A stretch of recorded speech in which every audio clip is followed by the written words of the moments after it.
Hello everyone, সবাইকে পবিত্র শবে বরাত, ভালোবাসা দিবস এবং বসন্তের অনেক অনেক শুভেচ্ছা জানিয়ে আজকের ভিডিওটি শুরু করছি। শবে বরাতের আগের দিন রাতে, মানে বৃহস্পতিবার দিন রাতের বেলা অফিস থেকে বাসায় এসে ভাবলাম যে একটু বুটের হালুয়া রেডি করি, যেহেতু পরের দিনই শবে বরাত। তাই ফার্স্টে আমি 1 কেজি বুটকে 1 কেজি দুধ দিয়ে সিদ্ধ করে নিলাম। অবশ্য দুধের সাথে অল্প একটু পানিও মিক্স করেছিলাম। তারপর ডালটা সিদ্ধ হয়ে যাওয়ার পরে আমি একটা ব্লেন্ডার জারে সম্পূর্ণ ডালটাকে ব্লেন্ড করে নেওয়ার পর চুলায় একটা কড়াইতে আমি ঘি বসিয়ে এখন ডালটাকে সুন্দরভাবে কিছুক্ষণ কষিয়ে নেওয়ার পর আমি চিনি ইউজ করব। চিনিটা যখন গলা শুরু করবে তখন আমি এক পর্যায়ে এখানে গুঁড়া দুধ ইউজ করব। তারপর সবার লাস্টে নামানোর 5 মিনিট আগে আমি আবারও একটু ঘি দিয়ে দিব।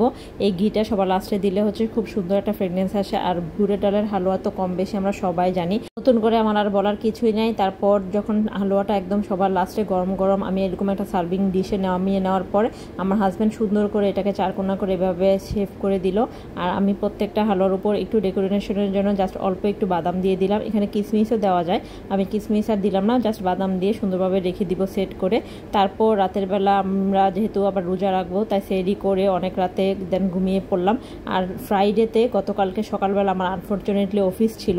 একে তো সকালবেলা আমি অফিসে যাইতে ইউজ টু না, তার উপর সকালবেলা একদম অফিসে যেতে খুবই খারাপ লাগছিল। তারপর কি আর করা, যেহেতু অফিসে তো যেতেই হবে। আর আমি সকালবেলা রাস্তায় বের হইতে কনফিউজড হয়ে গেছিলাম যে এদিকে এত গরু জবাই দেখে আমি প্রথমে ভেবেছিলাম যে আজকে কি কুরবানি ঈদ নাকি ভ্যালেন্টাইন্স ডে নাকি শবে বরাত, কি আমি আসলে বুঝতেই পারছিলাম না। তো 8টার মধ্যে আমি অফিসে ঢুকে পড়লাম। আর ফাল্গুন আর ভ্যালেন্টাইন উপলক্ষে আমাদের অফিসটাকে এত সুন্দর ফুল দিয়ে সাজানো হয়েছিল। তারপর অফিসে কাজকর্ম শুরু করলাম, আর ঘুম হয়নি, চোখ একদম ফুলা ফুলা অবস্থা হয়ে গিয়েছিল। আর রাতে হালুয়া বানাতে বানাতে দেখা গেছে যে আমার নিজের অবস্থা একদম হালুয়া হয়ে গিয়েছিল, কারণ এসব বুটের হালুয়া গাজরের হালুয়াতে এত বেশি নাড়তে হয়, হাত একদম ব্যথা হয়ে গিয়েছিল। আর তারপরে আমি 1টার মধ্যে অফিস শেষ করে রিক্সা নিয়ে আবার বের হয়ে গেলাম। তো শুক্রবার দিন দুপুরবেলা রাস্তা একদম ফাঁকা ছিল। আমার ধানমন্ডি থেকে মোহাম্মদপুরে আসতে মোটামুটি 15 মিনিটের মতো সময় লেগেছিল। আর মোহাম্মদপুর রিং রোডে আসার পর আমি এখন একটু স্বপ্নতে যাব, কারণ বাসার রান্নার তেল অলমোস্ট প্রায় শেষ। আর এখন তো কি যে অবস্থা, কোনো খোলা বাজারে কোনো রান্নার তেলই পাওয়া যায় না। তাই ভাবলাম যে একদম স্বপ্ন থেকে আমি তেলটা নিয়ে যাই। আর বাজারে একটা জিনিসের জন্য ঢুকলে কি আর একটা জিনিস কিনে হয়, দেখা গেছে কি তার সাথে আরো 5-6টা জিনিস আজাইরা কিনা হয়ে যায়। কেনাকাটা শেষ করে রিক্সা নিয়ে আবার বাসায় চলে আসলাম। বাসায় ঢুকে কোনো রকম ব্যাগটা রেখে চলে গেলাম কিচেনে। আর লাকিলি সেদিন আমার খালাও চলে এসেছিল অন টাইমে, একদমই দেরি করে নাই। খালা আসার সাথে সাথে আমি খালাকে গরুর মাংসটা কাটতে দিয়ে দিলাম। আর এদিকে আমি বাজারটা গুছিয়ে নিলাম। খালা গরুর মাংসটা সুন্দরভাবে কেটে দেওয়ার পরে সব মশলা টশলা দিয়ে সুন্দরভাবে হাতে মাখিয়ে দিল। আর আমি এইভাবে মাখানোর পরে হাতে যদি একটু টাইম থাকে তাহলে আমি গরুর মাংসটা মেরিনেটের জন্য কিছুক্ষণ সময় রেখে দিই। আমার কাছে এতে মনে হয় যে গরুর মাংসের মধ্যে প্রপারলি সুন্দরভাবে সব মশলাগুলো ঢুকে।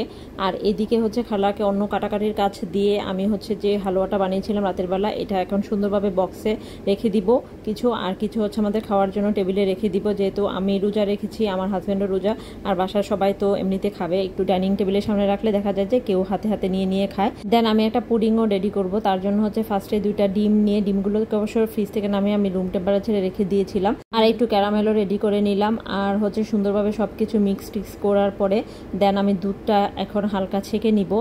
দুধও ওরকম পরিমাণ মতোই দিয়েছি।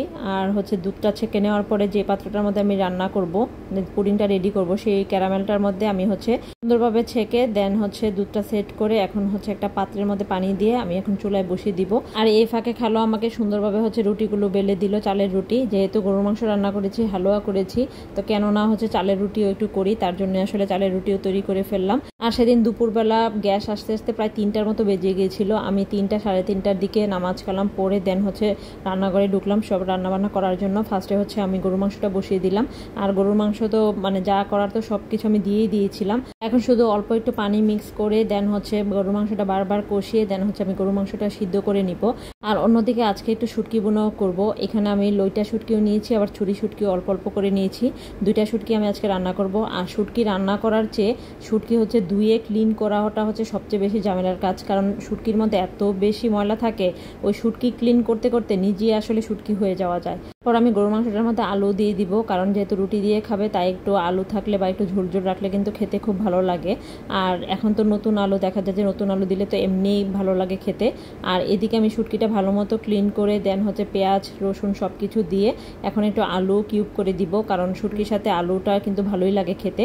আর তারপর এখানে আমি সব ধরনের বাটা মশলা এখানে অ্যাড করব, জিরা বাটা, রসুন বাটা, হলুদের গুঁড়া, মরিচের গুঁড়াটা অবশ্যই একটু বেশি দেই আমি শুটকির মধ্যে। তারপর সব কিছু দিয়ে ভালো মতো আমি কষিয়ে নিব। আগে আমি শুটকিটা তেলের মধ্যে কিছুক্ষণ ভেজে নিয়েছিলাম।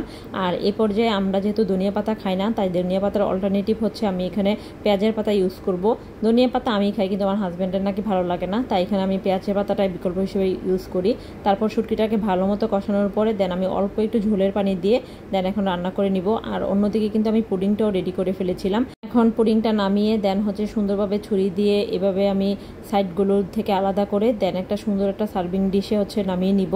পরে আর আমার এটা নামানো হয়নি, বাট পুডিংটা খেতে অসম্ভব মজা হয়েছিল। আমি যেহেতু রোজা রেখেছিলাম, তাই আসলে দেখা যায় যে বারবার চিনি বা লবণ তো টেস্ট করা যায় না, বাট খুবই মজা হয়েছিল। অল্প চিনি দিয়ে আমি করেছিলাম।